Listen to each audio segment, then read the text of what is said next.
UPSC aspirants ध्यान दें।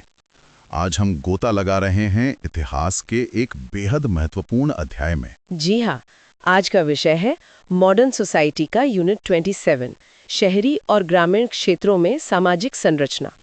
ये यूनिट सिर्फ परीक्षा के लिए ही नहीं, बल्कि ये समझने के लिए भी जरूरी है कि अंग्रेजों के आने से भारतीय समाज का, जिसे कहते हैं ना, ताना बाना कैसे बदला। बिल्कुल, कौन से नए वर्ग उभरे, पुराने वर्गों का क्या हुआ, पूंजीपति कैसे बने, मजदूर वर्ग कहाँ से आया, किसानों की जिंदगी कैसे बदली, इस सब सवाल बहुत अहम है। हाँ, और ये यूनिट हमें बताएगा कि कैसे ब्रिटिश राज ने न केवल हमारी अर्थव्यवस्था को, बल्कि हमारे समाज की परतों को, मतलब शहरी और ग्रामीण इलाकों में वर्गों की संरचना को कैसे गहराई से प्रभावित किया। सही कहा। इस विश्लेषण के अंत तक श्रोता औपनिवेशिक भारत में सामाजिक परिवर्तन की जटिलताओं को समझ पाएंगे। मध्यम वर्ग, पूंजीपति वर्ग, औद्योगिक श्रमिक वर्ग और ग्रामीण वर्ग संरचना का उदय और विकास कैसे हुआ, ये सब स्पष्ट होगा। और ये समझ यकीनन यूपीएससी मेंस, जीएस पेपर 1 और प्रीलिम्स दोनों के लिए अत्यंत महत्वपूर्ण साबित होगी। तो चलिए शुरू करते हैं यूनिट 27 का ये गहन अध्ययन। बिल्कुल, तो यूनिट 27.0 यानी परिचय से शुरू करते हैं। हाँ, तो सबसे पहला सवाल यही उठता है जो आपने शुरू में भी कहा कि क्या उपनिवेशवाद ने भारतीय समाज को मौलिक रूप से, मतलब फंडामेंटली बदल दिया, या फिर जो पहले से मौजूद सामाजिक संस्थाएं थी, पहचानें थी, वर्ग संरचना थी, उसी पर कुछ नया बना दिया? यही मूल बहस है। देखिए, कुछ विद्वान मानते हैं कि कोई बहुत बड़ा बुनियादी बदलाव नहीं आया।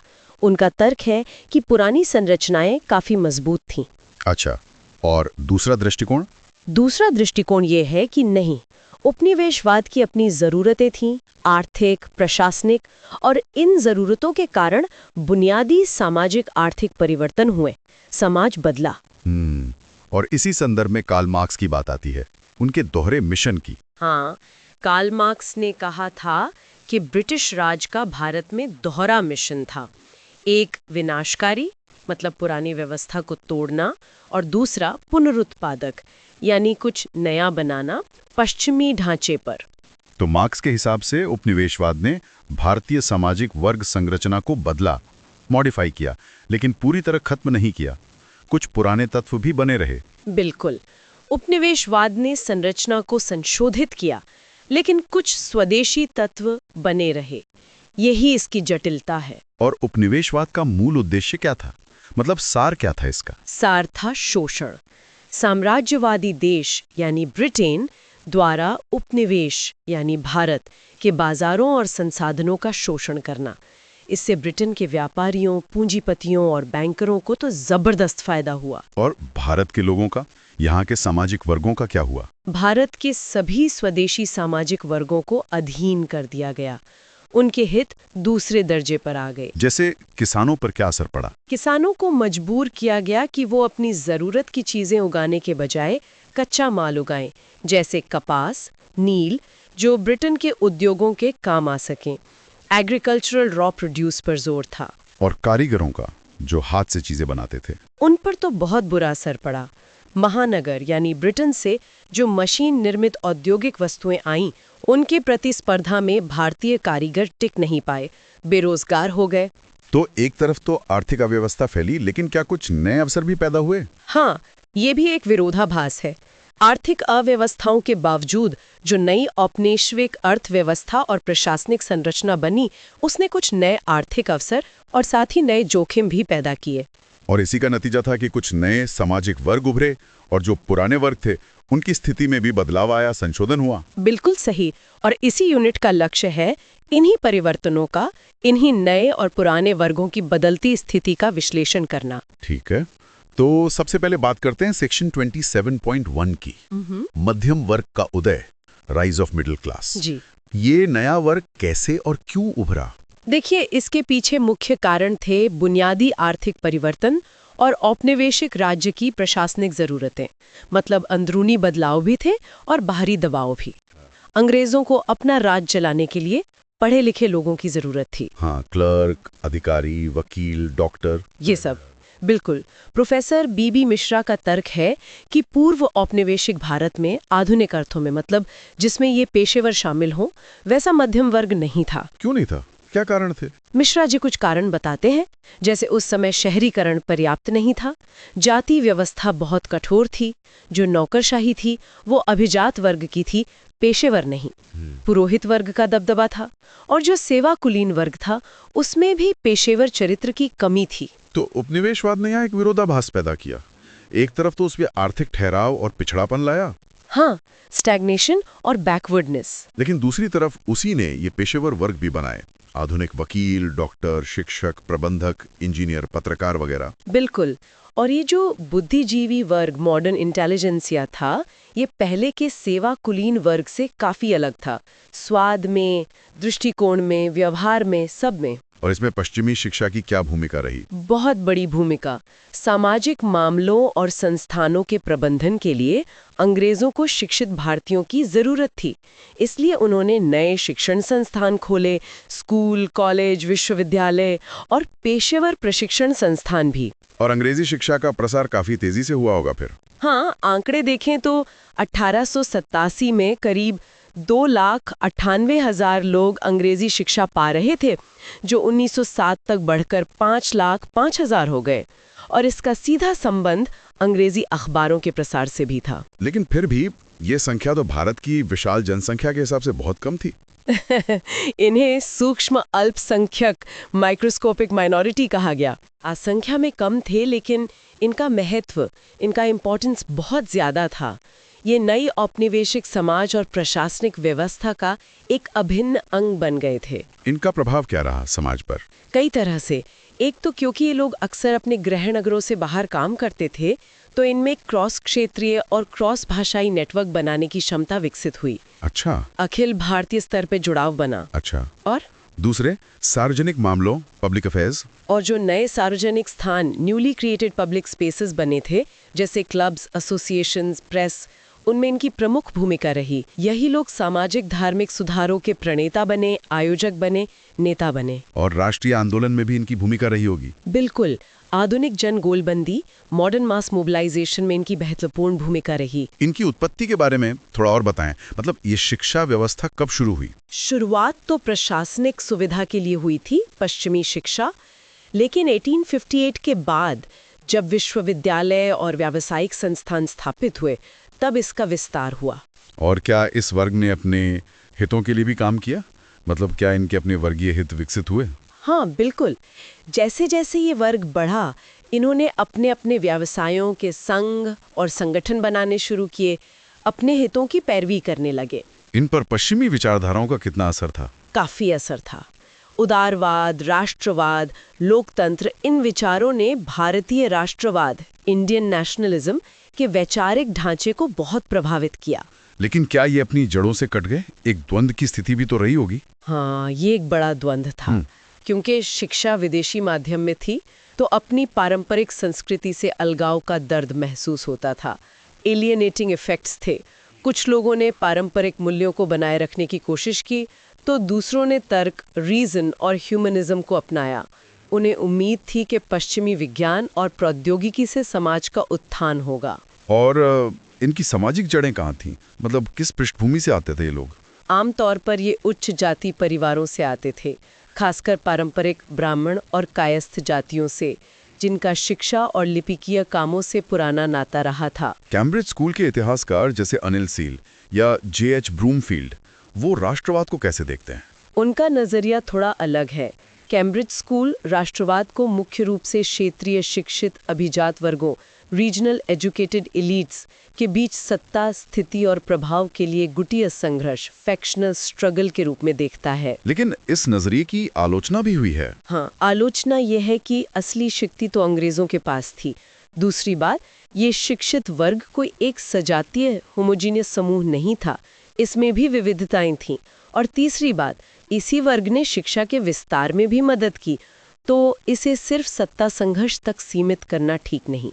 और क्या ये विकास पूरे भारत में एक जैसा था? नहीं, ये एक असमान प्रक्रिया थी। शिक्षा के प्रसार में क्षेत्रीय असमानताएं थीं। बंगाल और मद्रास प्रेसिडेंसीज इसमें आगे थीं। और अलग-अलग क्षेत्रों में मध्यम वर्ग की सामाजिक जड़ों में भी फर्क रहा होगा। बिल्कुल। उनकी पृष्ठभूमि, उनके हित अलग अलग क्षेत्रों में थोड़े भिन्न थे। आपने पहले जिक्र किया था कि इनकी आय के स्रोत मिले जुले थे। इसे थोड़ा और स्पष्ट करेंगे? हाँ, इसे इनकी संकर प्रकृति या हाइब्रिड नेचर कह सकते हैं।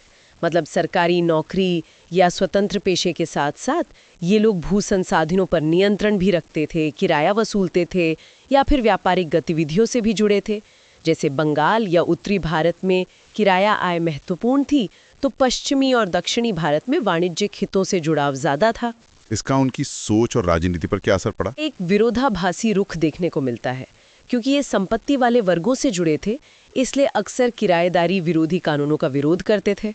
जैसे 1885 का बंगाल किराएदारी कानून। मतलब वे भारत का आधुनिकरण तो चाहते थे। हाँ, आधुनिकरण चाहते थे, लेकिन क्योंकि उनके अपने छोटे मोटे किराया संग्रह के अधिकार थे, इसलिए वे कृषि संबंधों में कोई आमूलचूल परिवर्तन नहीं चाहते थे, जिससे उनके ये हित प्रभावित हों। और इसका सांप्रदायिकता पर भी कुछ असर पड़ा?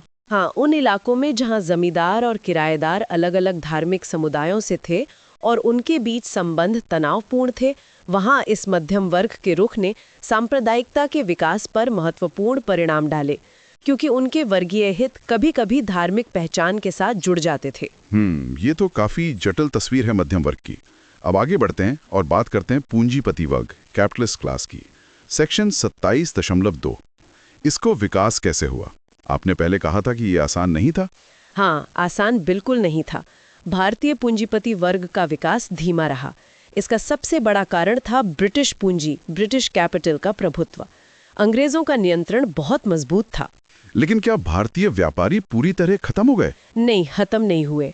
ये दिलचस्प है कि विदेशी पूंजी के इतने नियंत्रण के बावजूद जो पारंपरिक भारतीय व्यापारिक समुदाय थे, वे न सिर्फ जीवित रहे बल्कि कुछ मामलों में फले फूले भी। अच्छा, तो उन्होंने पैसा कहाँ लगाया? क्या उद्योगों में निवेश किया? शुरुआत में उनके पास पूंजी संसाधन शायद उतने नहीं थे, या फिर उन्हें कुछ गैर औद्योगिक क्षेत्रों में निवेश करना ज्यादा आकर्षक लगा, चाहे शायद जोखिम कम था या मुनाफा जल्दी मिलता था। ब्रिटिश नियंत्रण किन क्षेत्रों में ज्यादा था? भारतीय अर्थव्यवस्था की जो ऊपरी परत थी उस पर ब्रिटिश नियंत्रण था, जैसे बड़ी संयुक्त स्टॉक कंपनियां, स्टॉक मार्केट, बड़े प्रबंध एजेंसी हाउसेस, प्रमुख बैंकिंग और बीमा क्षेत्र, विदेशी व्यापार, शिपिंग, इन सब पर। तो भारतीय व्यापारियों की शुरुआती स्थिति क्या थी? वे ज्यादातर छोटे निजी व्यापार, साहूकारी या फिर विदेशी पूंजी के अधीनस्थ एजेंट्स के तौर पर काम कर रहे थे। आपने पहले दोहरी अर्थव्यवस्था का जिक्र किया था, क्या ये हमेशा बनी रही? नहीं, स्रोत कहते हैं कि ये कोई स्थायी विशेषता नहीं थी।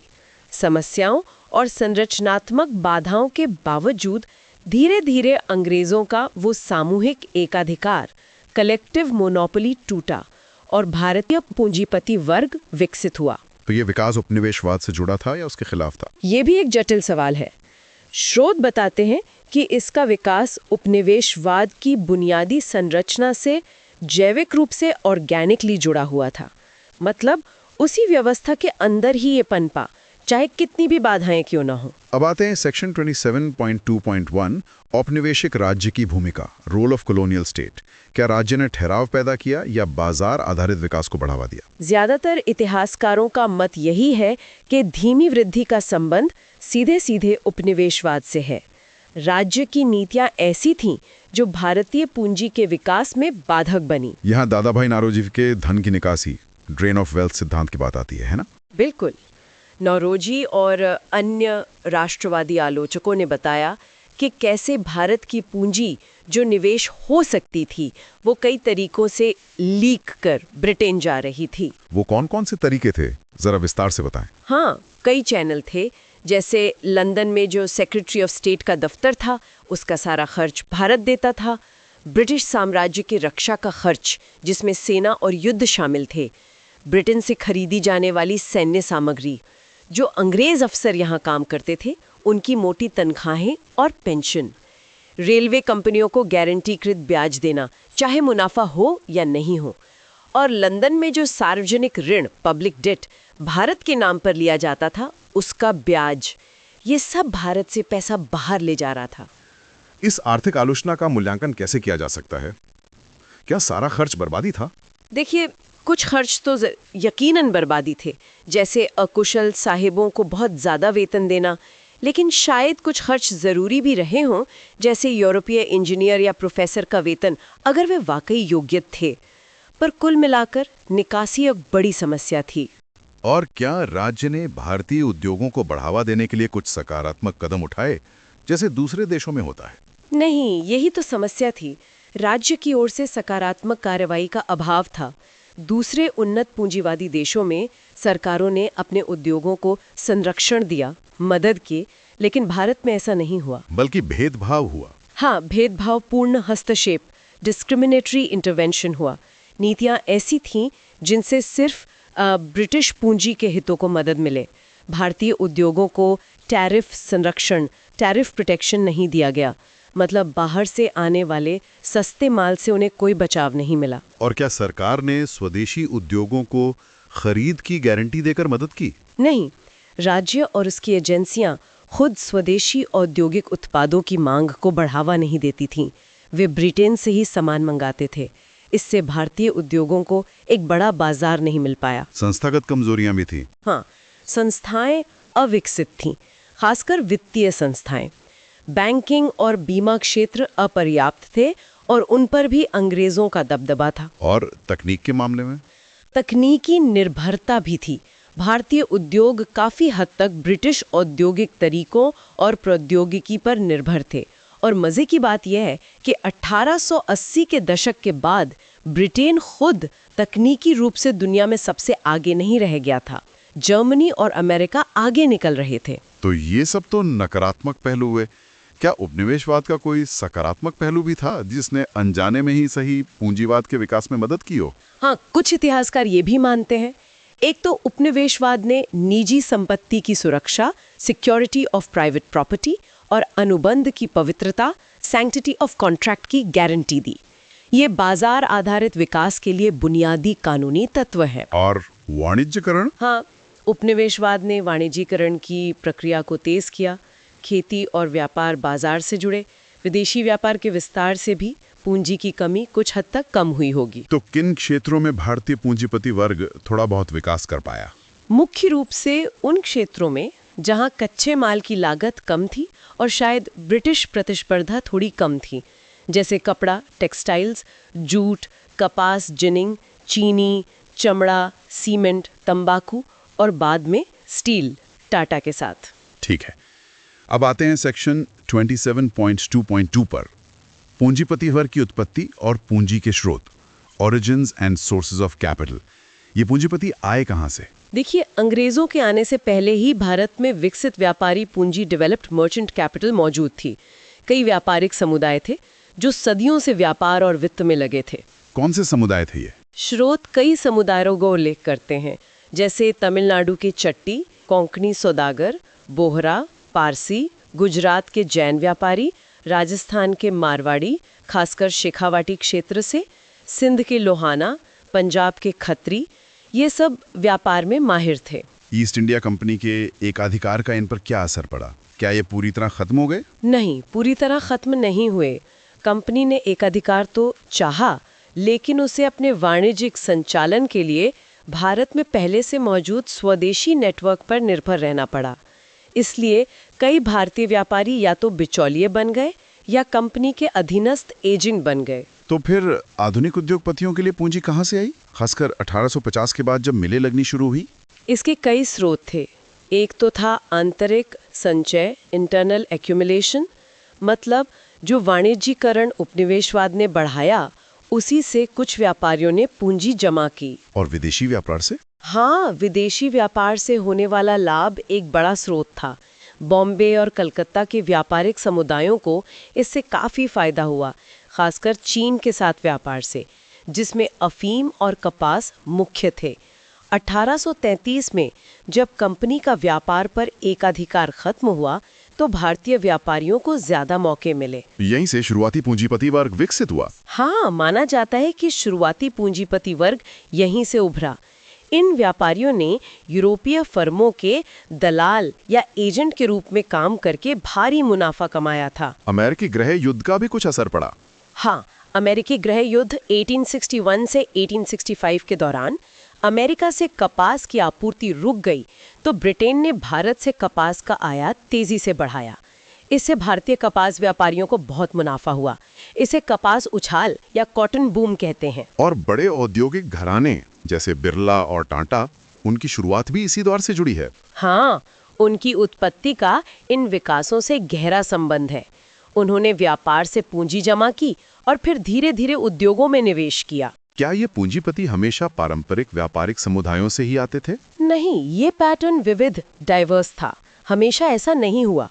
कभी कभी पारंपरिक व्यापारी समुदाय अपनी पूंजी को सुरक्षित निवेशों में लगाना पसंद करते थे, जैसे सोने के गहने खरीदना या मंदिर बनवाना, बजाय जोखिम भरे उद्योगों में लगाने के। तो फिर किन समुदायों ने नए अवसरों का फायदा उठाया? कुछ ऐसे समुदाय भी थे जो पारंपरिक रूप से शायद उतने बड़े व्यापारी या वित्तपोषक नहीं थे, लेकिन उन्होंने मौके को पहचाना और भुनाया। सबसे अच्छा उदाहरण पारसी समुदाय का है। पारसी, वो तो पारंपरिक रूप से व्यापारी नहीं थे। हाँ, पारंपरिक रूप से वे कारीगर, बढ़ई, बुनकर, जहाज निर्माता वगैरह थे। लेकिन पश्चिमी तट से कपास और अफीम के निर्यात में जो तेजी आई, उसका सबसे ज्यादा लाभ पारसियों ने उठाया। उन्होंने व्यापार से पैसा कमाया और फिर उसे उद्योगों, खासकर कपास मिलों में लगाया। और गुजरात में, अहमदाबाद में? और बाद में मुनाफे को कपास मिलों में लगाया। क्या दक्षिण भारत में भी यही पैटर्न था? नई क्षेत्रीय अंतर थे। दक्षिणी भारत में जैसे कोयम्बटूर या मद्रास में उद्योगों के लिए पूंजी का मुख्य स्रोत अमीर कपास किसानों, सह व्यापारियों की बचत थी। मतलब जो किसान खुद व्यापार भी करते थे। और चेटियार समुदाय, वो तो पारंपरिक व्यापारी थे। हाँ, चेटियार दक्षिण के पारंपरिक व्यापारिक समुदाय थे, लेकिन 19वीं सदी में वे व्यापार और साहूकारी के लिए बर्मा और दक्षिण पूर्व एशिया चले गए थे। वे उद्योग में पूंजीपति के रूप में काफी बाद में 1930 के दशक के आसपास ही आए। और पूर्वी भारत में, कलकत्ता में? कलकत्ता और पूर्वी भारत में यूरोपियों का वर्चस्व बहुत ज्यादा था। भारतीय पूंजीपतियों के लिए जगह कम थी। यहाँ मारवाड़ियों ने धीरे धीरे अपनी जगह बनाई। मारवाड़ियों के शुरुआती हित क्या थे? शुरुआत में वो जूट की गांठें बनाने, खनन, जमींदारी संभालने और आयात एजेंसी जैसे कामों में लगे थे। उद्योग में उनका बड़े पैमाने पर प्रवेश 2 विश्व युद्धों के बीच के काल में हुआ। एक बड़ी समस्या पूंजी की कमी की भी रही होगी। हाँ, ये एक बड़ी बाधा थी। इसके कई कारण थे। जैसे कि? एक तो आधुनिक बैंकिंग प्रणाली अविकसित थी। जो बैंक थे भी, उन पर यूरोपीय पूंजी और प्रबंधन का दबदबा था। उनमें एक तरह का अंतर्निहित जातीय पूर्वाग्रह था। वे यूरोपीय ग्राहकों की मदद ज्यादा करते थे। क्या वे भारतीय पूंजीपतियों को लोन नहीं देते थे? वे भारतीय पूंजीपतियों को सावधि पूंजी यानी मशीनरी वगैरह खरीदने के लिए लंबी अवधि के ऋण देने से हिचकिचाते थे। वर्किंग कैपिटल शायद फिर भी मिल जाता था। और पूंजी बाजार कैसा था? वो भी बहुत छोटा था और उसमें सट्टेबाजी बहुत होती थी, भरोसेमंद नहीं था। तो ऐसी स्थिति में सफलता की कुंजी क्या थी? मतलब कौन से उद्यमी सफल हो पाए? जिनके पास आसानी से पैसा जुटाने की क्षमता थी, और इसके लिए अक्सर एक मजबूत सहकारी समुदाय, स्ट्रॉन्ग कोऑपरेटिव कम्युनिटी का होना बहुत मददगार साबित होता था। जैसे पारसी और मारवाड़ी समुदाय, जहां आपसी भरोसे और लेन देन से पूंजी जुटाना आसान था। अब आते हैं सेक्शन 27.2.3 पर, व्यावसायिक संरचना और प्रबंधन, बिजनेस स्ट्रक्चर एंड मैनेजमेंट। पारंपरिक भारतीय व्यवसाय कैसे चलते थे? पारंपरिक भारतीय व्यवसाय ज्यादातर परिवार और समुदाय, फैमिली एंड कम्युनिटी में निहित थे। व्यवसाय का संगठन और संयुक्त परिवार अक्सर अविभाज्य होते थे। एक पीढ़ी से दूसरी पीढ़ी को हुनर और पूंजी मिलती थी। इससे शुरुआती पूंजीपतियों को क्या मदद मिली? उन्हें शुरुआती पूंजी, ऋण और अन्य कौशल आसानी से अपनी ही समुदाय या परिवार से मिल जाते थे। एक तरह का सामाजिक और आर्थिक समर्थन नेटवर्क था। 1850 तक आम तरीका क्या था? स्वामित्व सह प्रबंधन का सामान्य रूप था साझेदारी, पार्टनरशिप। परिवार के लोग या समुदाय के लोग मिलकर पैसा लगाते थे और मिलकर ही चलाते थे। लेकिन जब बड़े उद्योग लगे तो क्या औपचारिक प्रबंधन की जरूरत महसूस हुई? हाँ, जब उद्योग बड़े होने लगे, ज्यादा पूंजी की जरूरत पड़ी, तो वित्त जुटाने और फर्मों को कुशलतापूर्वक प्रबंधित करने की समस्याएं सामने आईं। तब औपचारिक कॉरपोरेट प्रबंधन की आवश्यकता महसूस हुई। और यहीं पर अब प्रबंध एजेंसी प्रणाली आती है। बिल्कुल, ये उस दौर की सबसे आम संस्थागत व्यवस्था थी, खासकर बड़े उद्योगों के लिए। ये प्रणाली थी क्या, इसे थोड़ा समझाएं। ये एक ऐसी प्रणाली थी जिसमें संयुक्त स्टॉक कंपनियों यानी ऐसी कंपनियां जिनके शेयर कई लोगों के पास होते थे, उनका प्रबंधन मैनेजमेंट किसी एक व्यक्ति या परिवार के हाथ में न होकर पेशेवर प्रबंधकों की एक फर्म ऑफ प्रोफेशनल मैनेजर्स के हाथों में सौंप दिया जाता था। ये फर्म क्या करती थी? ये प्रबंध एजेंसी फर्म उस संयुक्त स्टॉक कंपनी के प्रचार, फाइनेंसिंग, हामीदारी यानी शेयर बिकवाने की गारंटी लेना और संगठन में मदद करती थी। एसेंशियली वो कंपनी को चलाती थी। और ये काम कैसे होता था, मतलब अनुबंध कैसा होता था? कंपनी के निदेशक या मालिक एक अनुबंध के जरिए इस प्रबंध एजेंसी फर्म को कंपनी का प्रबंधन करने का अधिकार देते थे। इसके बदले में फर्म को एक शुल्क मिलता था। शुल्क किस आधार पर तय होता था? शुल्क आमतौर पर कंपनी की कुल बिक्री या कुल उत्पादन का एक निश्चित प्रतिशत होता था। इस प्रणाली की जरूरत क्यों पड़ी? भारतीय फर्मों को इसकी खास जरूरत क्यों थी? जैसा हमने पहले बात की, भारतीय फर्मों को पूंजी जुटाने में बहुत कठिनाई होती थी। उन्हें जनता से ऋण और जमा लोन्स एंड डिपॉजिट्स पर काफी निर्भर रहना पड़ता था। बैंकों से ऋण लेने के लिए भी किसी प्रतिष्ठित गारंटर की जरूरत पड़ती थी। और जनता से पैसा जुटाने के लिए? जनता से जमा राशि लेने के लिए उधारकर्ता का एक विश्वसनीय नाम, ट्रस्टेड नेम होना जरूरी था, जिस पर लोग भरोसा करके पैसा लगा सकें। प्रबंध एजेंट, जो अक्सर जाने माने व्यापारी या उद्यमी होते थे, वे इन दोनों जरूरतों को पूरा करते थे। वे गारंटर भी बनते थे और उनका नाम भरोसेमंद भी होता था। लेकिन क्या इस प्रणाली का दुरुपयोग भी हुआ? हाँ, दुरुपयोग, अब्यूजेस भी खूब हुए। सबसे बड़ी समस्या ये थी कि प्रबंध एजेंट कंपनी को शेयर धारकों के फायदे के लिए चलाने के बजाय अपने निजी भाग्य को बढ़ाने के लिए चला सकते थे। उनका अपना हित कंपनी के हित पर हावी हो सकता था। किस तरह का दुरुपयोग? वे कंपनी जिन वस्तुओं और कच्चे माल का कारोबार करती थी, उनमें नियमित रूप से और अक्सर अवैध रूप से सट्टा लगाते थे। वे अपनी पोजीशन का फायदा उठाकर अंदरूनी जानकारी के आधार पर खरीद फरोख्त करते थे, जो अक्सर कंपनी के हित के खिलाफ होता था। मतलब कंपनी को नुकसान पहुंचाकर खुद मुनाफा कमा लेते थे। इतने दुरुपयोगों के बावजूद ये प्रणाली चलती रही? हाँ, ये हैरानी की बात है कि इन सब ज्ञात दुरुपयोगों के बावजूद ये प्रणाली न सिर्फ बची रही, बल्कि विविध उत्पादक फर्मों के आर्थिक संगठन पर हावी भी रही। शायद उस समय की परिस्थितियों में इसका कोई बेहतर विकल्प उपलब्ध नहीं था, खासकर पूंजी जुटाने के मामले में। तो ये था पूंजीपति वर्ग और उसके प्रबंधन का तरीका। अब बात करते हैं उस वर्ग की जो इन कारखानों, मिलों और खानों में काम करता था। नया औद्योगिक श्रमिक वर्ग, new industrial labour class, section 27.3। हाँ, ये वर्ग आधुनिक उद्योगों, बागानों, प्लांटेशंस, खानों, माइंस और परिवहन, ट्रांसपोर्ट के विकास की ही संतान था। जैसे जैसे ये क्षेत्र विकसित हुए, मजदूरों की जरूरत बढ़ी। इनकी स्थिति कैसी थी? काम करने की और रहने की परिस्थितियां? बहुत खराब। सरकारी और गैर सरकारी दोनों तरह के स्रोत इस बात की पुष्टि करते हैं कि उनका जीवन स्तर बहुत निम्न था और काम करने की स्थितियां अत्यंत दयनीय थीं। लंबे काम के घंटे, कम मजदूरी, असुरक्षित माहौल, रहने की खराब व्यवस्था, ये सब आम था। मजदूर मुख्य रूप से किन उद्योगों में केंद्रित थे? सबसे ज्यादा एकाग्रता कपड़ा उद्योग में थी, जूट और कपास के मिलों में और खानों में। रेलवे और बंदरगाहों पर भी काफी मजदूर थे। अब देखते हैं सेक्शन 27.3.1, इनकी उत्पत्ति, बाजार और संरचना, ओरिजिन्स, मार्केट्स एंड कॉम्पोजिशन। ये रोजगार का एक नया रूप था, है ना? हाँ, 19वीं सदी के मध्य में जब उद्योग लगने शुरू हुए तो ये रोजगार का बिल्कुल नया रूप था।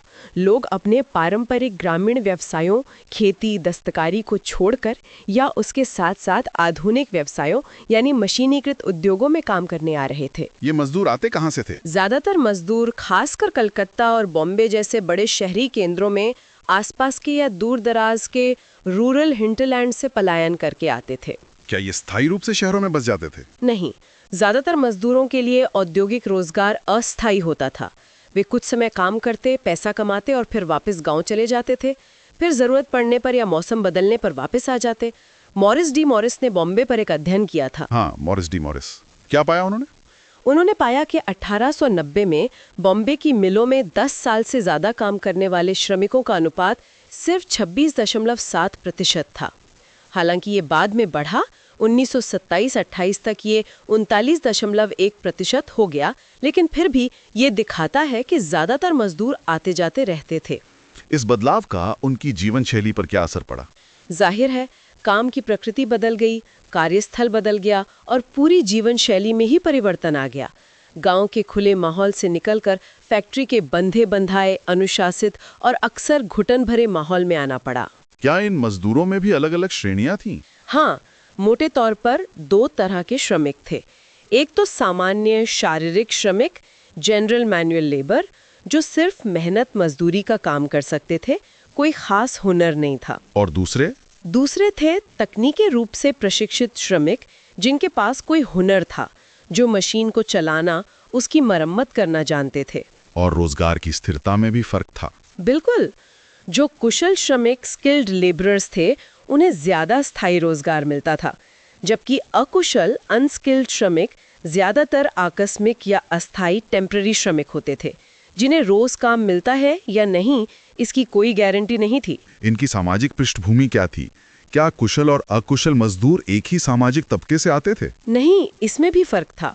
कुशल तकनीकी श्रमिक आमतौर पर उच्च जातियों से आते थे और उनके पास थोड़ी बहुत स्कूली शिक्षा भी होती थी, कम से कम हाई स्कूल तक। और अकुशल मजदूर मुख्य रूप से कृषि और कारीगर जातियों से आते थे, जिनके पास औपचारिक शिक्षा या तो बहुत कम होती थी या बिल्कुल नहीं होती थी। एक सवाल उठता है कि भारत जैसे देश में जहां बेरोजगारी इतनी थी, वहां श्रम की आपूर्ति तो बहुत ज्यादा रही होगी, फिर भी भर्ती के लिए बिचौलियों की जरूरत क्यों पड़ती थी? हाँ, ये एक दिलचस्प बिंदु है। भारत जैसी औपनिवेशिक अर्थव्यवस्था में प्रचुर श्रम आपूर्ति थी, फिर भी बड़े औद्योगिक केंद्रों में भर्ती का काम ज्यादातर मध्यस्थों, इंटरमीडियरीज के जरिए होता था, जिन्हें जॉबर्स, सरदार या मिस्त्री कहा जाता था। इसकी शुरुआती वजह क्या थी? शायद शुरुआत में जब उद्योग नए थे, तब श्रम की कुछ कमी रही होगी, या फिर दूर दराज के गांवों से मजदूरों को लाना मुश्किल होता होगा। इसने नियोक्ताओं को जॉबर्स के माध्यम से श्रम प्राप्त करने के लिए मजबूर किया होगा। लेकिन ये चलन बाद में भी जारी रहा, जब फैक्ट्रियों के गेट पर ही मजदूर उपलब्ध थे। हाँ, यही खास बात है। ये प्रणाली तब भी जारी रही जब कारखाने के फाटकों पर श्रम आसानी से उपलब्ध था।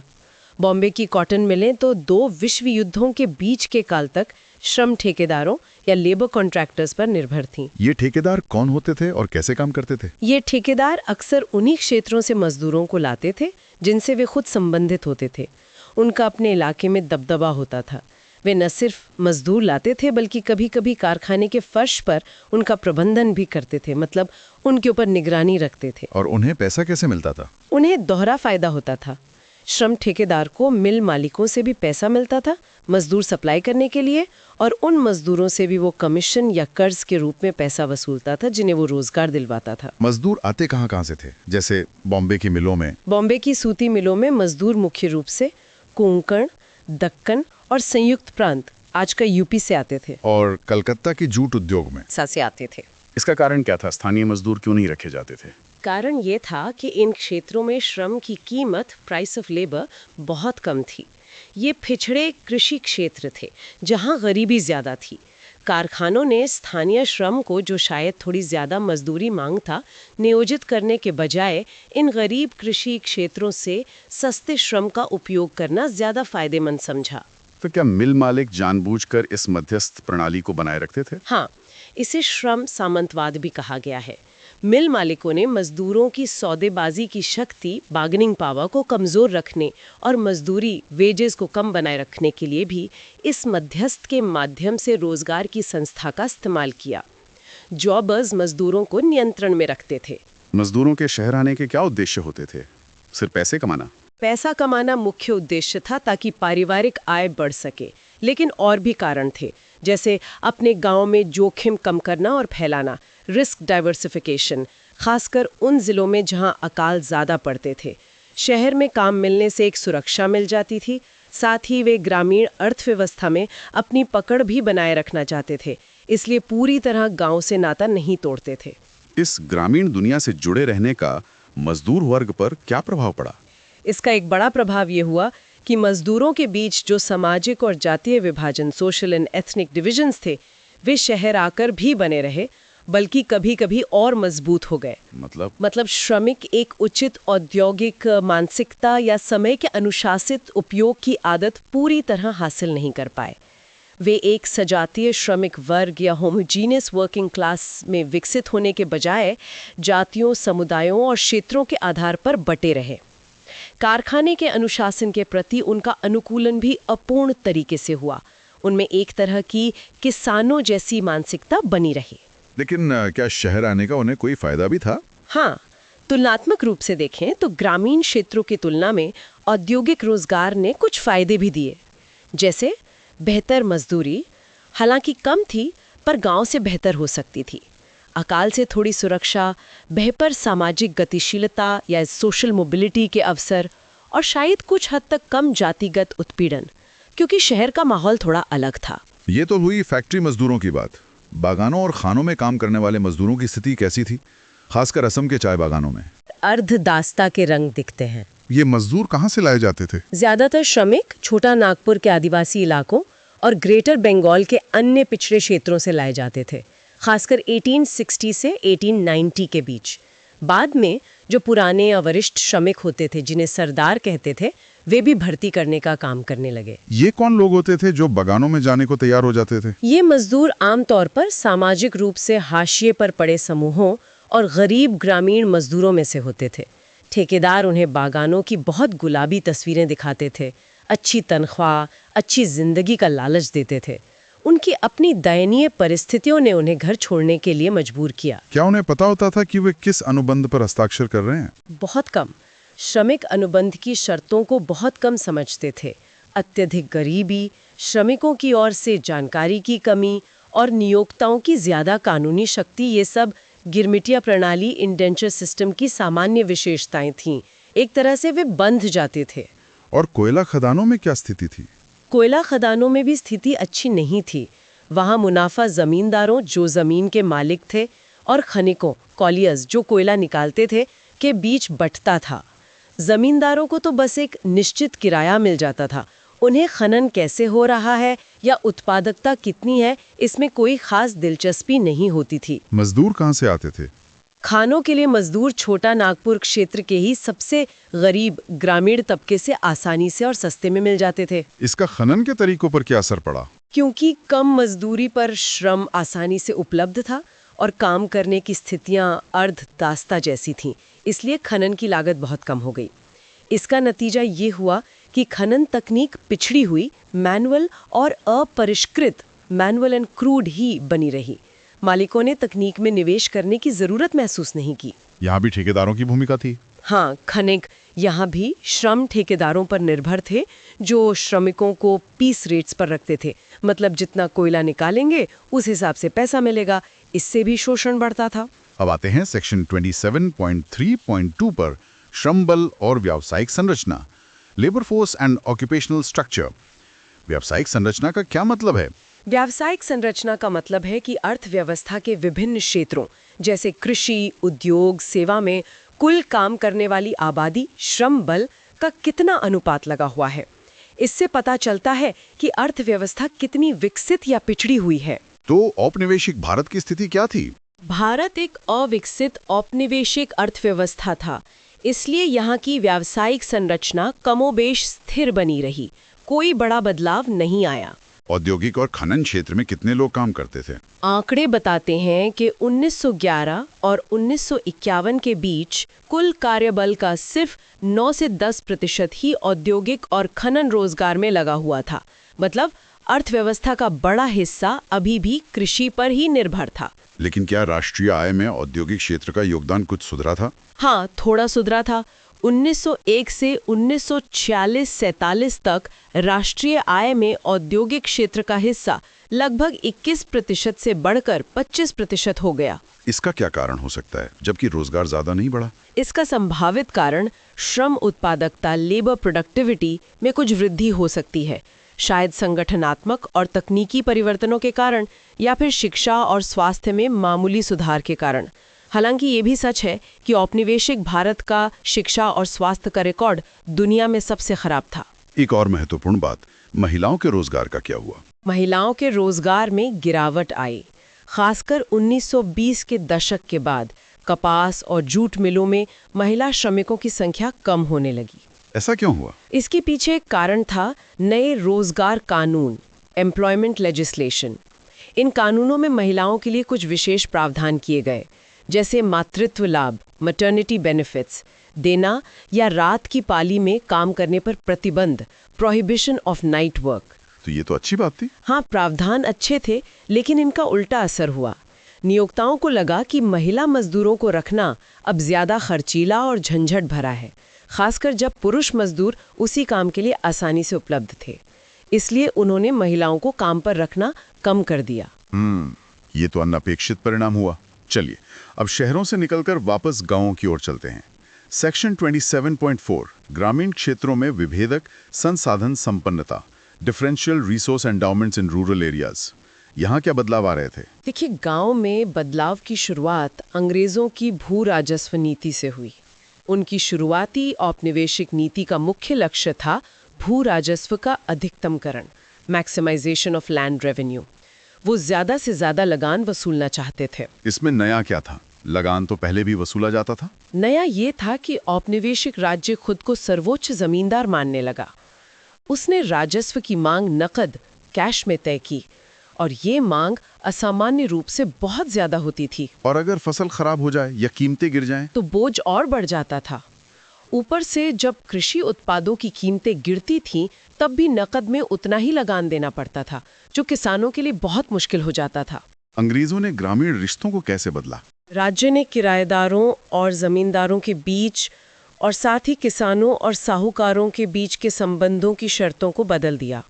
नई औपनिवेशिक न्यायपालिका ने संविदात्मक संबंध की पवित्रता, सैंक्टिटी ऑफ कॉन्ट्रैक्चुअल रिलेशनशिप का बचाव किया। मतलब अगर किसी ने कर्ज लिया है तो उसे चुकाना ही होगा, चाहे परिस्थितियां कैसी भी हों। कानून साहूकार के पक्ष में ज्यादा था। और बाजार का क्या हुआ? बाजार का विस्तार हुआ। ग्रामीण अर्थव्यवस्था में वाणिज्यिक लेन देन बढ़ गया।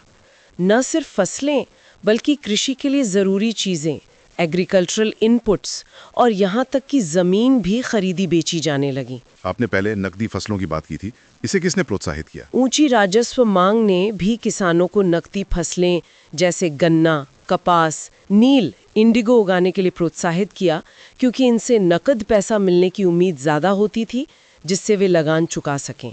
और क्या बुनियादी ढांचे का भी विकास हुआ? हाँ, कुछ हद तक। बेहतर परिवहन नेटवर्क बना, खासकर रेलवे, और कुछ कॉटन रोड्स बनी जो बंदरगाहों तक माल ले जाने के काम आती थी। साथ ही नई संस्थागत व्यवस्थाएं भी बनी, जैसे बंदरगाहों का विकास, निर्यात आयात कंपनियां, बैंक वित्त पोषण। इन सब ने बढ़ते हुए वाणिज्यकरण को सुगम बनाया। इसका जमीन के मालिकाना हक पे क्या असर पड़ा? बाजार शक्तियों के चलने से जमीन की बिक्री और नीलामी में वृद्धि हुई। जमीनें हाथ बदलने लगीं। राज्य ने भी भूमि में संपत्ति के अधिकारों को और ज्यादा स्पष्ट किया, पुनर्परिभाषित किया, जिससे उसे खरीदना बेचना आसान हो गया। और साहूकारों का क्या हुआ? ग्रामीण लेनदारों, सूदखोरों और अनाज व्यापारियों की स्थिति मजबूत हुई। कानून उनके पक्ष में था और किसान कर्ज लेने पर मजबूर थे। जब किसान कर्ज नहीं चुका पाते थे तो साहूकार उनकी जमीन पर कब्जा कर लेते थे। बाजार शक्तियों के कारण जो जमीनें स्थानांतरित हो रही थीं, उनमें से कुछ का अधिग्रहण साहूकार करने में सक्षम हुए। तो इन सब बदलावों का कुल परिणाम क्या हुआ? परिणाम ये हुआ कि कृषि संबंधों में बुनियादी बदलाव आए। ग्रामीण समाज की वर्ग संरचना, क्लास स्ट्रक्चर बदल गई। जो छोटे गरीब काश्तकार थे और जो पशुपालक समुदाय थे, उन्हें आमतौर पर नुकसान हुआ। क्या ये असर सब पर एक जैसा था? नहीं, बिल्कुल नहीं। बाजार के अवसरों के विस्तार का प्रभाव एक समान नहीं था। कुछ लोगों को फायदा हुआ तो बहुत से लोगों को नुकसान। इसीलिए इस खंड का शीर्षक है विभेदक संसाधन संपन्नता। हाँ, और इसी विभेदक प्रभाव को हम आगे समझेंगे सेक्शन 27.4.1 में वाणिज्यीकरण के प्रभाव, इफेक्ट्स ऑफ कमर्शलाइजेशन। बिल्कुल। 1850 के दशक के बाद वाणिज्यीकरण की प्रक्रिया तेज हुई और इसके कारण फसल पैटर्न, क्रॉपिंग पैटर्न, उनकी बाजार में बिक्री की क्षमता, मार्केटेबिलिटी और ग्रामीण वर्गों की संरचना में महत्वपूर्ण परिवर्तन आए। उत्पादन में क्या बदलाव आया? किसान अब सिर्फ अपने गुजारे की जरूरतों, सब्सिस्टेंस नीड्स या स्थानीय उपयोग के लिए उत्पादन नहीं कर रहे थे, बल्कि दूर के बाजारों, डिस्टेंट मार्केट्स में बिक्री के लिए उत्पादन करने लगे। मतलब भारतीय कृषि वैश्विक बाजार से जुड़ गई। हाँ, अंग्रेजों ने भारतीय कृषि को वैश्विक बाजारों से जोड़ दिया। भारत अब विश्व अर्थव्यवस्था का एक कृषि आपूर्तिकर्ता बन गया। वाणिज्यीकरण के क्या चरण थे? स्रोत बताते हैं कि पहले चरण में नील और अफीम जैसी चीजें थीं जो ज्यादा मात्रा में नहीं होती थीं, नॉन बल्क कमोडिटीज। लेकिन दूसरा चरण, जिसमें कपास, गेहूं, तिलहन, मूंगफली, गन्ना जैसी चीजें आईं, उसने किसान जीवन को ज्यादा ठोस रूप से प्रभावित किया, क्योंकि ये ज्यादा जमीन पर उगाई जाती थी। और जमीन, क्या वो भी एक वस्तु बन गई? हाँ, जमीन बिक्री योग्य वस्तु बन गई। हाँ। 19वीं सदी में लगभग सभी क्षेत्रों में जमीन के हस्तांतरण, लैंड ट्रांसफर्स नाटकीय रूप से बढ़े। हाँ। लोग जमीन खरीदने बेचने लगे। लगान का क्या हुआ? लगान बढ़ा, क्योंकि कृषि उत्पादों की कीमतें बढ़ रही थीं, जमीन का मूल्य बढ़ रहा था और 1860 के बाद भू राजस्व का बोझ सरकार ने थोड़ा कम कर दिया था। इसलिए जमींदारों ने नाम मात्र और वास्तविक दोनों रूपों में किराए बढ़ा दिए। क्या खेती का रकबा भी बढ़ा? हाँ, ज्यादातर क्षेत्रों में कुल फसली क्षेत्र भी बढ़ा। ज्यादा जमीन पर खेती होने लगी। और किराएदारी का क्या? क्या लोग दूसरों की जमीन पर खेती ज्यादा करने लगे? हाँ, पूरे भारत में भूमि में किराएदारी या उपयोगकर्ता अधिकारों के लिए बाजारों, markets for user rights in land का व्यापक विकास हुआ। लोग जमीन किराए पर लेने लगे। ऐसा क्यों हुआ? इसके कई कारण थे। एक तो वाणिज्यीकरण ने जमीन की लाभप्रदता बढ़ा दी, तो जमीन की मांग बढ़ गई, खासकर उन लोगों के बीच जिनके पास अपनी जमीन कम थी। दूसरा, भू स्वामित्व में काफी असमानता थी। कुछ लोगों के पास बहुत जमीन थी और बहुतों के पास कम या बिल्कुल नहीं। जिनके पास ज्यादा जमीन थी वो खुद खेती न करके उसे किराए पर देने लगे। वाणिज्यीकरण से कर्ज की मांग पर क्या असर पड़ा? कर्ज की मांग बहुत बढ़ गई। दोनों तरह के कर्ज, काम चलाने के लिए यानी बीज, खाद वगैरह के लिए कार्यशील पूंजी ऋण, और साथ ही गुजारे के लिए शादी ब्याह, लगान चुकाने आदि के लिए उपभोग ऋण। कर्ज की मांग क्यों बढ़ी? कई कारण थे। पहला, वाणिज्यिक फसलें उगाने के लिए ज्यादा निवेश की जरूरत थी, बेहतर बीज, खाद, सिंचाई। दूसरा, जब किसान नकदी फसलें उगाने लगे तो उन्हें अपने खाने के लिए अनाज बाजार से खरीदना पड़ता था, जिसके लिए पैसे चाहिए होते थे। तीसरा, लगान और राजस्व नकद में देना होता था, जिसके लिए अक्सर पैसे उधार लेने पड़ते थे। और क्या फसल बेचने में भी खर्च होता था? हाँ, परिवहन लागत बढ़ गई थी। किसान और वैश्विक बाजार के बीच कई बिचौलिए आ गए थे जो अपना हिस्सा लेते थे। इन सब कारणों से वाणिज्यिक फसलों की विपणन लागत, मार्केटिंग कॉस्ट भी बढ़ गई, जिसके लिए कर्ज लेना पड़ता था। तो मांग बढ़ी, क्या कर्ज की आपूर्ति भी बढ़ी? क्या साहूकार ज्यादा कर्ज देने लगे? हाँ, कर्ज की आपूर्ति भी बढ़ी। साहूकारों और सूदखोरों के लिए ये नए अवसर लेकर आया। लोगों की आवाजाही, स्पेशल मोबिलिटी बढ़ गई थी, तो साहूकार नए इलाकों में जाकर भी कर्ज दे सकते थे। और क्या चीज थी जिसने साहूकारों को कर्ज देने के लिए प्रोत्साहित किया? जमीन का बढ़ता मूल्य।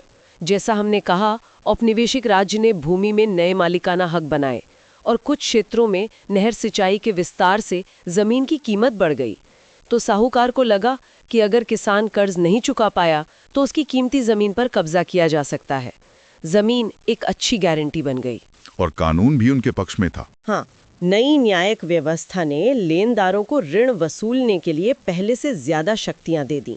वे आसानी से अदालत जाकर किसान की जमीन नीलाम करवा सकते थे। जमीन का इस तरह गैर खेतीहर लोगों के हाथ में जाना, इस पर अंग्रेज अधिकारियों की क्या सोच थी? कुछ ब्रिटिश अधिकारियों को चिंता हुई। उन्हें लगा कि कर्ज तंत्र के कारण जमीन ऐसे लोगों के हाथ में जा रही है जो खुद खेती नहीं करते, जैसे साहूकार और व्यापारी। उन्हें डर था कि इससे कृषि उत्पादन पर बुरा असर पड़ेगा और सामाजिक अशांति फैलेगी। और भारतीय विचारक क्या सोचते थे, जैसे एम.जी. रानडे? महादेव गोविंद रानडे जैसे विचारक मानते थे कि जमीन का हस्तांतरण उन अमीर, साधन संपन्न और कुशल किसानों के हाथ में होना अच्छा है जो खेती को बेहतर ढंग से कर सकते हैं। उनका मानना था कि इससे कृषि में सुधार होगा। और राष्ट्रवादी नेता आमतौर पर भूमि हस्तांतरण रोकने वाले कानूनों का विरोध करते थे। उन्हें लगता था कि ऐसे कानूनों से किसानों को कर्ज मिलना मुश्किल हो जाएगा और जमीन की कीमतें गिर जाएंगी। तो अलग अलग विचार थे। अब एक बड़ा सवाल उठता है, सेक्शन 27.4.2 में क्या वाणिज्यीकरण एक जबरन प्रक्रिया थी? Was commercialisation a forced process? क्या किसानों को मजबूर किया गया था? हाँ, ये एक महत्वपूर्ण बहस है। एक मजबूत तर्क ये है कि ये जबरन वाणिज्यीकरण, फोर्स्ड कमर्शलाइजेशन था। इस तर्क के पीछे क्या कारण दिए जाते हैं? कहा जाता है कि अत्यधिक राजस्व या लगान, वो भी नकद में चुकाने की जरूरत नहीं, किसानों को मजबूर किया कि वे अपनी खाद्य फसलों की जगह वाणिज्यिक फसलें उगाएं, चाहे उन्हें उससे फायदा हो या ना हो। लगान चुकाने के लिए नकदी चाहिए थी। और क्या ये फसलें किसानों के लिए फायदेमंद नहीं थी? और ही उनके उत्पादन निर्णयों को प्रभावित करने लगते थे कि कौन सी फसल उगानी है, कब बेचनी है, किसे बेचनी है। और नतीजा ये होता था कि पेशेवर सूदखोर और साहूकार धीरे धीरे उनकी उपज, उनके मवेशियों और आखिरकार उनकी जमीन पर नियंत्रण स्थापित कर लेते थे। किसान अक्सर कर्ज के जाल, डेट ट्रैप में फंस जाते थे, अपनी जमीन गिरवी रखने पर मजबूर हो जाते थे। और बड़े पैमाने पर जमीनें साहूकारों के पास चली गईं। हाँ, और इससे किसानों की स्थिति गिरकर खेतीहर मजदूरों, एग्रीकल्चरल लेबरर्स या बटाईदारों, शेयर क्रॉपर्स जैसी हो गई। वे अपनी ही जमीन पर मजदूरी करने लगे। ये दृष्टिकोण 19वीं सदी की आखिरी तिमाही में काफी प्रभावशाली था। कुछ अधिकारी भी ऐसा मानते थे। किन इतिहासकारों ने इस विचार का समर्थन किया? सुरेंद्र पटेल और आरपी दत्त जैसे कट्टरपंथी रेडिकल इतिहासकारों ने औपनिवेशिक शासन के दौरान खेतीहर मजदूरों की संख्या में जो भारी वृद्धि हुई, उसे जबरन वाणिज्यीकरण की इसी प्रक्रिया से जोड़ा। लेकिन क्या इस तर्क को चुनौती भी दी गई? हाँ, धर्म कुमार ने अपनी किताब land and caste in South India में तर्क दिया कि दक्षिण भारत में खेतीहर मजदूरों की एक बड़ी आबादी अंग्रेजों के आने से पहले भी मौजूद थी।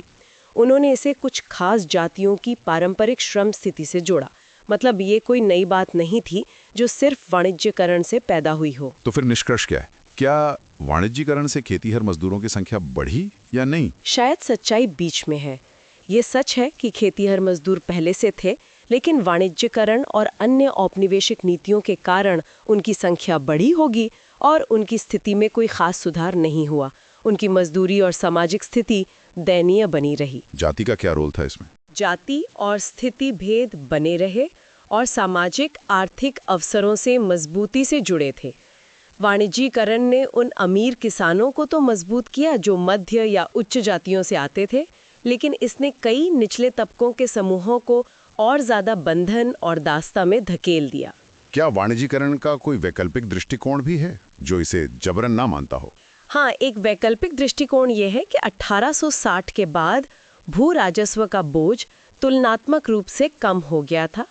ऐसी स्थिति में किसानों को कृषि उत्पादों की बढ़ती कीमतों का लालच था, इसलिए उन्होंने बाजारों के लिए उत्पादन करने का फैसला किया। मतलब वे नकदी फसलें इसलिए उगा रहे थे क्योंकि वे ज्यादा लाभदायक फसलें थीं। तो ये स्वैच्छिक था? इस दृष्टिकोण के अनुसार हाँ, कुछ हद तक। लेकिन यहाँ भी एक पेंच है। क्या? पेंच ये है कि वाणिज्यीकरण के जो भी लाभ थे, उनका वितरण बहुत असमान था। हो सकता है अमीर किसानों को फायदा हुआ हो, लेकिन उन्होंने अपने प्रभाव का इस्तेमाल करके छोटे किसानों और किराएदारों को भी नकदी फसलें उगाने के लिए मजबूर किया होगा, भले ही उन छोटे किसानों को ऐसे उत्पादन से कोई खास लाभ ना हो रहा हो। और साहूकारों की भूमिका?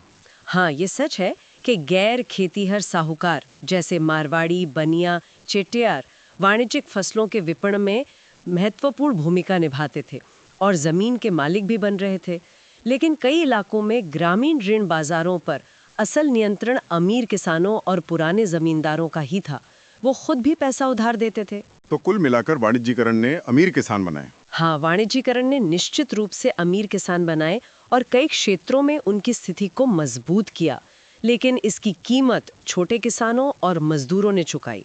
अब आते हैं सेक्शन 27.4.3 पर, ग्रामीण क्षेत्रों में वर्ग संरचना, class structure in rural areas.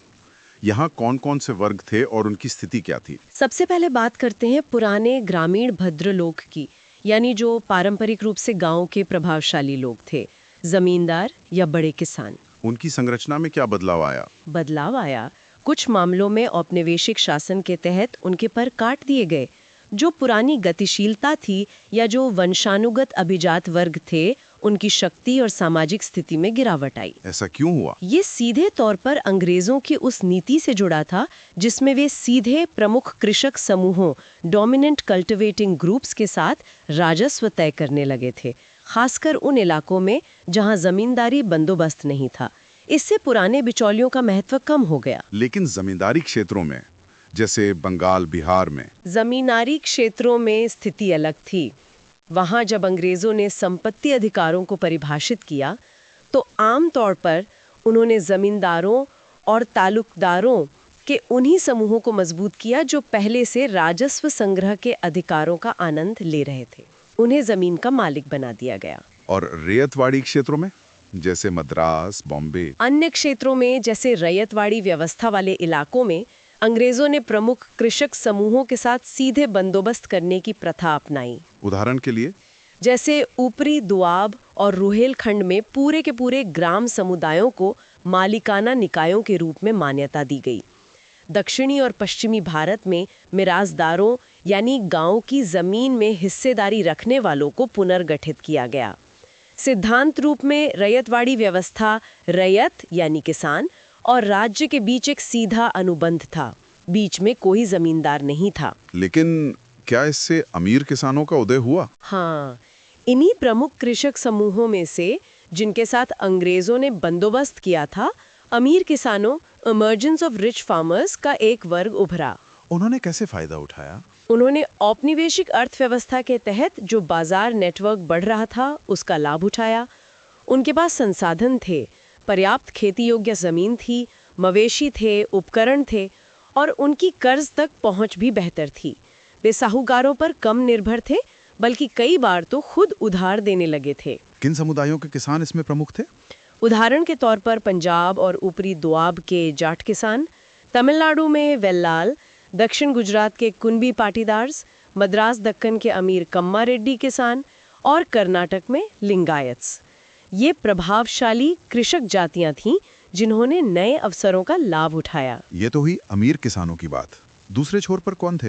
दूसरे छोर पर थे छोटे सीमांत किसान और बटाईदार। Small marginal farmers and sharecroppers. इनके पास निवेश करने के लिए पर्याप्त संसाधन नहीं थे और अक्सर उनके पास पट्टे की कोई सुरक्षा भी नहीं होती थी।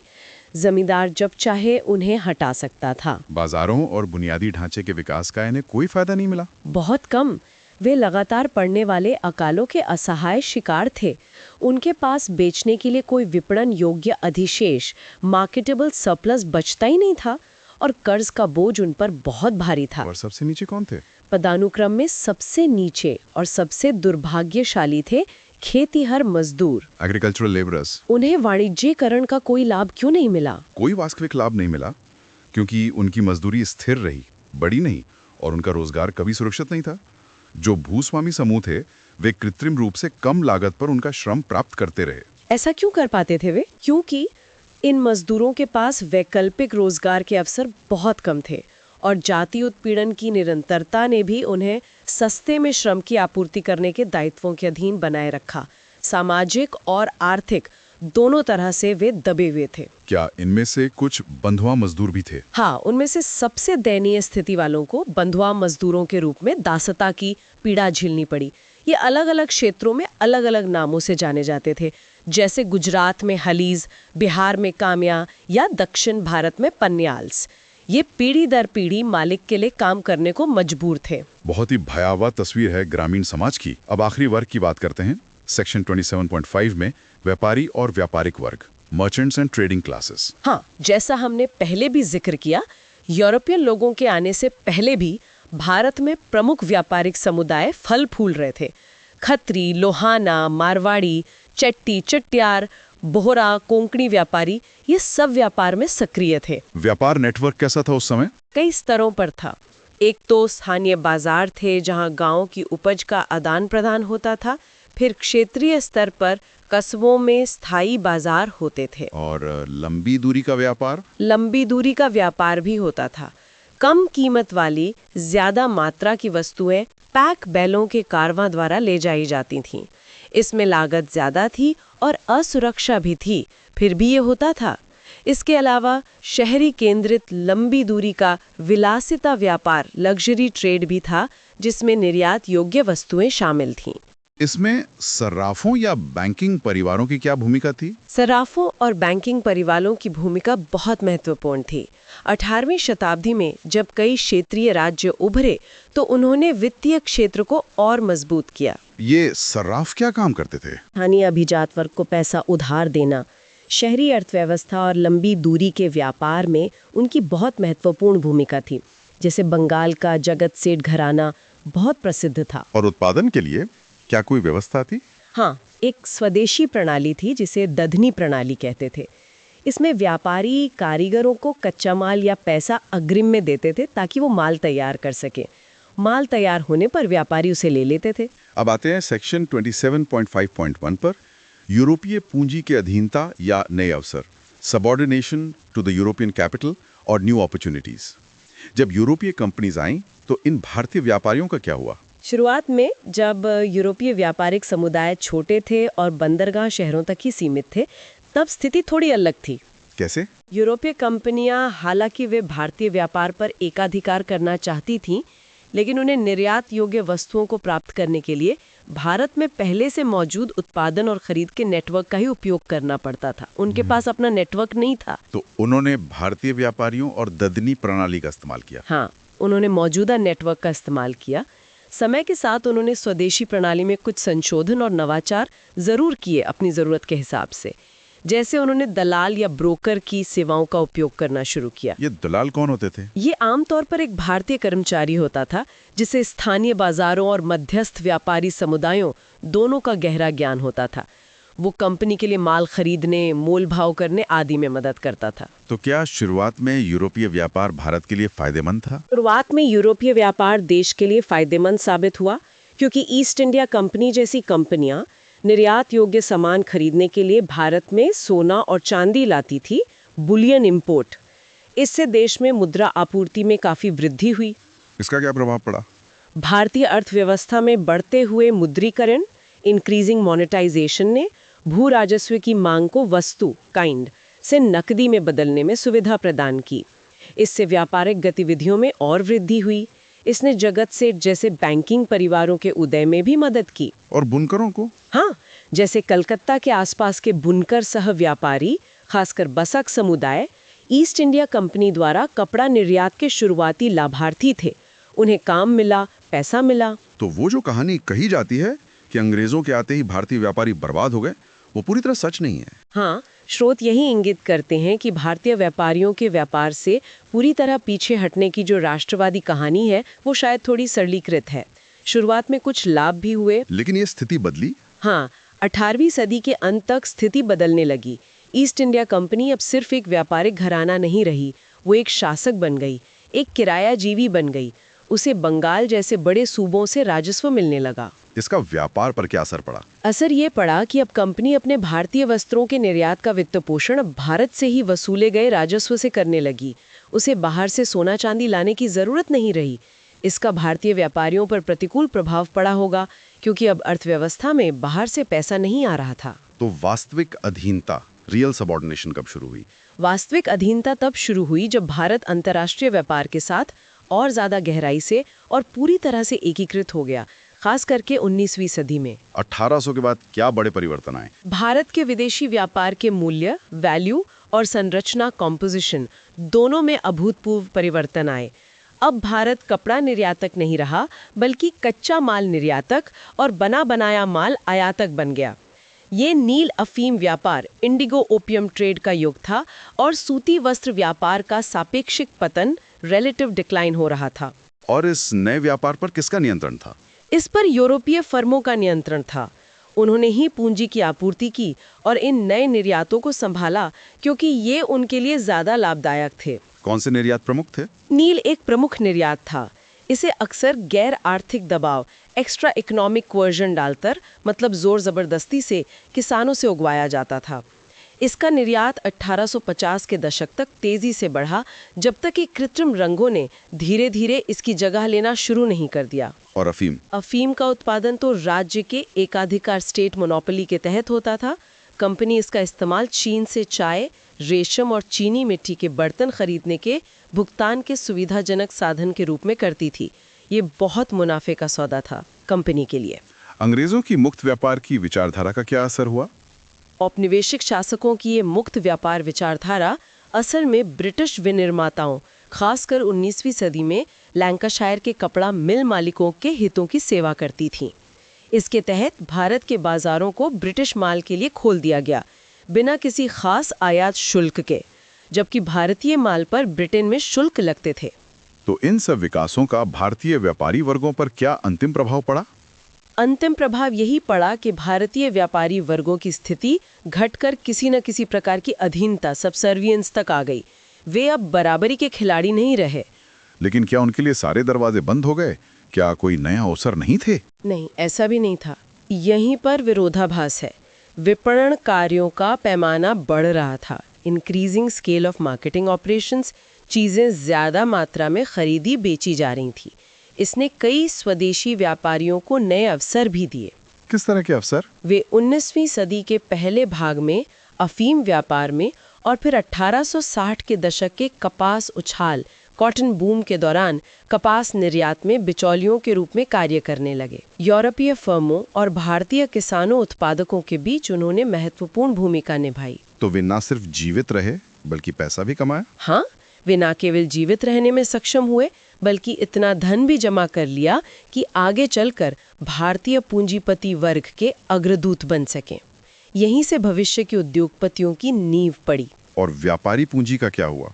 क्या वो सिर्फ व्यापार में ही लगी रही? नहीं, व्यापारी पूंजी का कुछ हिस्सा औपनिवेशिक शासन के तहत सूदखोरी पूंजी में बदल गया। क्योंकि गांव में कर्ज की मांग बहुत बढ़ गई थी, तो सूदखोरी औपनिवेशिक शासन के दौरान निवेश का एक बहुत ही लाभदायक जरिया बन गया था। कई व्यापारियों ने व्यापार के साथ साथ या उसकी जगह सूदखोरी शुरू कर दी। तो ये पूरी कहानी काफी उतार चढ़ाव भरी रही है भारतीय व्यापारी वर्ग के लिए भी। चलिए अब हम इस पूरी चर्चा का सार संक्षेप करते हैं सेक्शन 27.6 समरी में। बिल्कुल। तो हमने देखा कि उपनिवेशवाद की शक्तियों ने जब भारतीय अर्थव्यवस्था और समाज में पैठ बनाई तो उससे कई सामाजिक आर्थिक अव्यवस्थाएं हुई, चीजें उलट पुलट गईं। और वो जो पुराना मॉडल था कि यूरोपीय प्रभाव आया और भारतीय प्रतिक्रिया हुई, क्या वो काफी है इसे समझने के लिए? नहीं, वो पुराना मॉडल औपनिवेशिक शासन के दौरान भारत में सामाजिक परिवर्तन की पूरी प्रकृति की व्याख्या नहीं कर सकता।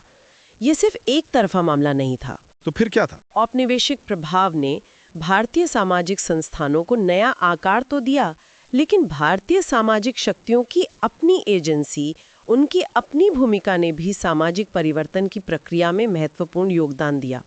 भारतीयों ने भी बदलावों को प्रभावित किया, उनका प्रतिरोध किया या उनसे अनुकूलन किया। और बाजार की शक्तियों का क्या रोल रहा?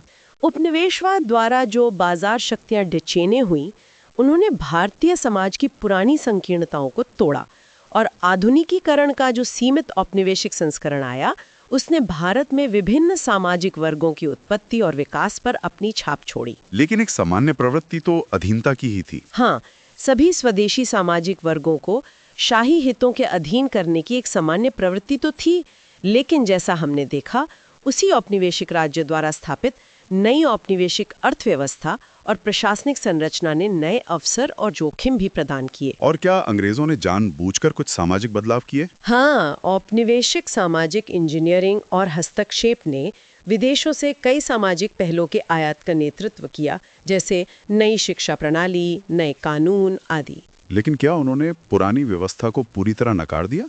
नहीं, यही विरोधाभास है। औपनिवेशिक राज्य ने पारंपरिक पदानुक्रम, ट्रेडिशनल हायरार्कीज और अनुष्ठानिक भेदों, रिचुअल डिस्टिंक्शंस के सिद्धांतों को भी अपना समर्थन प्रदान किया, खासकर जब ये उनके शासन के लिए सुविधाजनक था। जैसे ग्रामीण क्षेत्रों में उन्होंने भूस्वामी भद्रलोक के पहले से मौजूद शक्तिशाली समूहों को अक्सर मजबूत ही किया। तो ये एक जटिल और विरोधाभासी प्रक्रिया थी। बिल्कुल।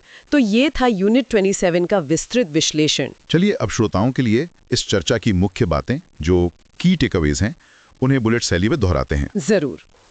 पहला, उपनिवेशवाद ने भारतीय समाज को गहराई से बदला।